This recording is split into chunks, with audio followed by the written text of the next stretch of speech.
ہیں کہ جہاں بھی واحد سے جمع سے واحد مراد لیا گیا ہے اور عظمت کے معنی مراد لیے گئے ہیں، وہاں یہی بات پوری دیکھی گئی ہے کہ اس آیت میں مکمل احکام بیان نہیں کیے جاتے،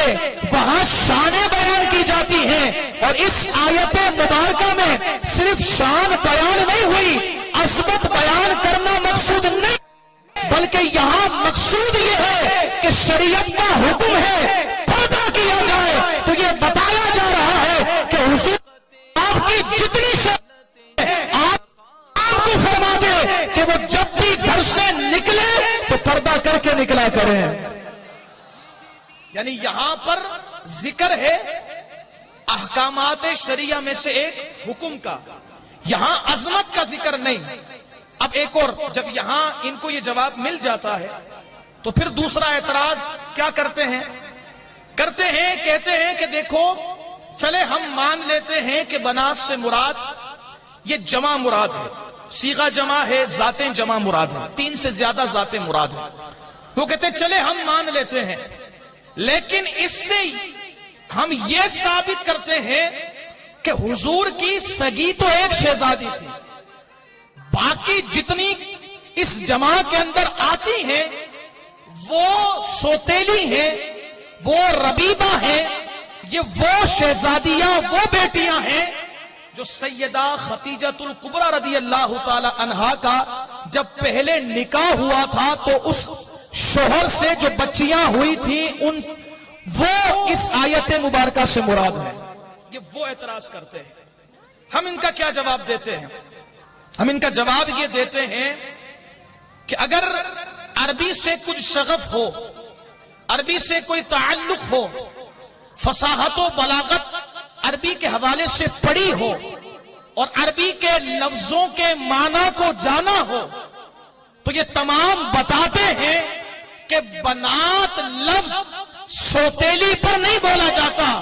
جو سگی بیٹیاں ہوتی ہیں ان سگی بیٹیوں پر جو لفظ بولا جاتا ہے وہ بنات بولا جاتا ہے۔ لفظ استعمال ہوا بنات، اس کی ایک اور دلیل، اگر حضور کی سوتیلی بیٹیاں مراد ہوتی، حضور کی وہ بیٹیاں مراد ہوتی جو سیدہ خدیجۃ الکبریٰ رضی اللہ تعالی عنہا کی دیگر شوہر سے ہیں، تو یہ استعمال ہوتا وہ بناتی زوجی کا، آپ کی وہ بیٹیاں جو آپ کی زوجہ سے ہیں، لیکن یہاں لفظ استعمال ہوا وہ بناتی کا، حضور کی طرف کاف ضمیر کو مخاطب کے طور پر بیان کیا گیا اور بنات کو مضاف کیا گیا کاف ضمیر کی طرف، تو یعنی یہ بتایا گیا ہے، یہ بیان کر دیا گیا ہے، اور قرآن کی فصاحت و بلاغت یہ بیان کر رہی ہے کہ اے محبوب، اس سے آپ کی سوتیلی بیٹیاں مراد نہیں، اس سے آپ کی وہ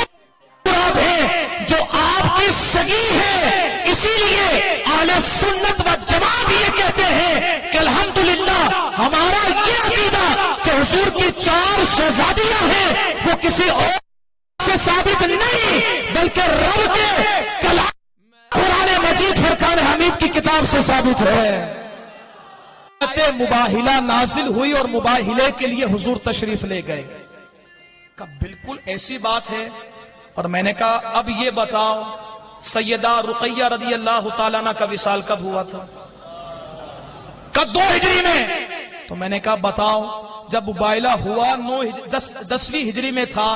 تو جب 2 ہجری میں سیدہ رقیہ وصال کر چکی ہیں تو اس وقت کیسے آتی؟ اب کہا چلے وہ نہیں آ سکی تو سیدہ زینب تو تھی، میں نے کہا بالکل تھی، کہ لیکن ان کا انتقال کب ہوا؟ کا انتقال کب ہوا؟ میں نے کہا 9ویں ہجری میں یا 8ویں ہجری میں ان کا انتقال ہوا،